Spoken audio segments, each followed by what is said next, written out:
22 ವರ್ಷದಿಂದ ಸಿನಿಮಾ ರಂಗದಲ್ಲಿದ್ದೀರಾ.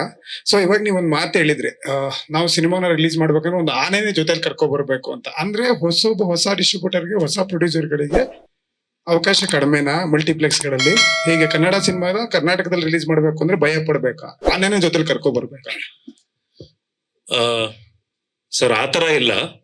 ಅಂದ್ರೆ ನಾವು ಲಾಸ್ಟ್ ಟೈಮ್ ಹೇಳಿದ್ವಿ, ಓಕೆನಾ, ಎಲ್ಲೋ ಒಂದ್ ಕಡೆ ಮಿಸ್ಟೇಕ್ ಆಗಿದ್ದು. ಬೇರೆ ಡಿಸ್ಟ್ರಿಬ್ಯೂಟರ್ ಕರ್ಕೊಂಬಂದಾಗ ಅಲ್ಲಿ ಏನೋ ಒಂದು ಪ್ರಾಬ್ಲಮ್ಗಳಾಗಿ, ಅದಾದ ಮೇಲೆ ಲಾಸ್ಟ್ 1 ವೀಕ್ ಇದ್ದಾಗ ಸಿನಿಮಾನ ಟೇಕ್ ಓವರ್ ಮಾಡ್ತಾರೆ ಬೇರೆ ಡಿಸ್ಟ್ರಿಬ್ಯೂಟರ್ ಬಂದು.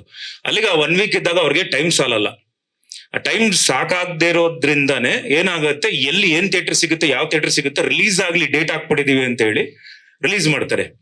ಇಲ್ಲೇನಾಗುತ್ತೆ ಅಂದ್ರೆ, ಸಿನಿಮಾದಲ್ಲಿ ಪಳಗಿರೋರು, KVN ಅವರು ಬಿಗ್ಗೆಸ್ಟ್ ಪ್ರೊಡ್ಯೂಸರ್ಸ್, ಅವ್ರಿಗೆ ಇನ್ ಅಂಡ್ ಔಟ್ ಎಲ್ಲಾನು ಗೊತ್ತಿದೆ.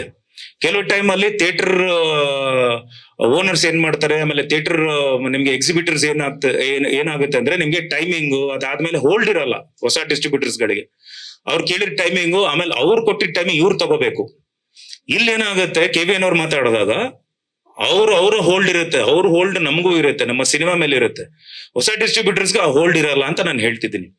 ಎಷ್ಟೊಂದ್ಸಲ ನೀವು ಕೇಳಿದಾಗ ಎಕ್ಸಿಬಿಟರ್ಸ್ ಏನ್ ಮಾಡ್ತಾರೆ ಅಂದ್ರೆ, ಯಾವ್ದೋ ಓಡ್ತಾರ ಸಿನಿಮಾನು, ಬೇಡಪ್ಪ ನಮ್ಗೆ ಬೇರೆ ಸಿನಿಮಾ ಬರ್ತಿದೆ ಅಂದಾಗ ನಿಮಗ್ ಗೊತ್ತಿರುತ್ತೆ ಅದೆಲ್ಲ ಏನೇನೋ ಗೊತ್ತಿರುತ್ತೆ. ಎಷ್ಟು ರೆಂಟ್ ಬರುತ್ತೆ, ಹಿಂದಿ ಸಿನಿಮಾ ಹೊರಗಡೆಯಿಂದ ಬಂದಾಗ ಅವ್ರು ಎಷ್ಟು ಪ್ರಯೋರ್ ಆಗಿ ಬೇರೆ ಸಿನಿಮಾಗಳನ್ನ ಬುಕ್ ಮಾಡ್ಕೊಂತಾರೆ. 11 ಶೋ ನಮ್ಗೆ ಕನ್ನಡಕ್ಕೆ ಕೊಡಲ್ಲ, ಓಕೆನಾ, ಹಿಂದಿ ಕೊಡ್ತಾರೆ, ಬೇರೆ ಲ್ಯಾಂಗ್ವೇಜ್ ಕೊಡ್ತಾರೆ. ಯಾಕೆ ಕೊಡ್ತಾರೆ ನಿಮ್ಗೂ ಗೊತ್ತಿದೆ ಅದು. ಯಾಕಂದ್ರೆ ಅವ್ರು ಬಿಫೋರ್ ಆಗಿ ಅವ್ರ ಬಿಸ್ನೆಸ್ ತೋರ್ಸ್ಕೊಂತಾರೆ, ಅವ್ರು ಬಿಫೋರ್ ಆಗಿ ರೆಂಟ್ಗಳು ಕಟ್ಬಿಡ್ತಾರೆ, ಅವ್ರು ಮಾಡ್ತಾರೆ. ಇಲ್ಲೇನಾಗುತ್ತೆ, ನಮಗೆ ನಮ್ಮ ಸಿನಿಮಾ ಇದು ನಮ್ಮ ಜಾಗದಲ್ಲೇ, ನಮ್ಮ ಸಿನಿಮಾಗಳಿಗೆ ನಮ್ಮ ಸಿನಿಮಾ ಓಡ್ಲಿ ಬಿಡಿ, ನಮ್ಮ ಸಿನಿಮಾ ಮೇಲೆ ನಂಬಿಕೆ ಇರೋದಕ್ಕೆ ನಾವು ಓಡ್ಲಿ ಬಿಡಿ ಅಂತ ನಾವು ಬಿಡ್ತೀವಿ. ಅಲ್ಲಿ ಆಕ್ಚುಲಿ ಅದು ಬೇರೆನೇ ಇದೆ. ನಿಮಗೆ ಅಂಡರ್ ಕರೆಂಟ್ ಅಲ್ಲಿ ಬೇರೆನೇ ಬಿಸ್ನೆಸ್. ಅದು ಹೆಂಗಾಗತ್ತೆ, ಎಲ್ಲಿ ಬೆಂಗಳೂರಲ್ಲಿ ಓಡಿದ್ರೆ ಅವ್ರು ಬೇರೆ ಬಿಸ್ನೆಸ್ ಹೆಂಗಾಗತ್ತೆ ಅನ್ನೋದು ಅವ್ರಿಗೂ ಗೊತ್ತಿದೆ. ಇಲ್ಲೇನಾಗುತ್ತೆ, ನಮ್ ಹೊಸ ಪ್ರೊಡ್ಯೂಸರ್ಗಳು, ಹೊಸ ಡಿಸ್ಟ್ರಿಬ್ಯೂಟರ್ಗಳ ಹತ್ರ ಹೋದಾಗ ನಿಮ್ಗೆ ಕಷ್ಟ ಆಗುತ್ತೆ. ಥಿಯೇಟರ್ ಎಕ್ಸಿಬಿಟರ್ಸ್ ಗಳು ಕರೆಕ್ಟ್ ಟೈಮಿಂಗ್ ಕೊಡಲ್ಲ ನಿಮ್ಗೆ. ಇಲ್ಲಿ ನಮ್ಗೆ KVN ಅವ್ರದ್ದು ಪ್ರಾಬ್ಲಮೇ ಆಗಲ್ಲ. ಸೊ ಅದು ಆನ್ಸರ್.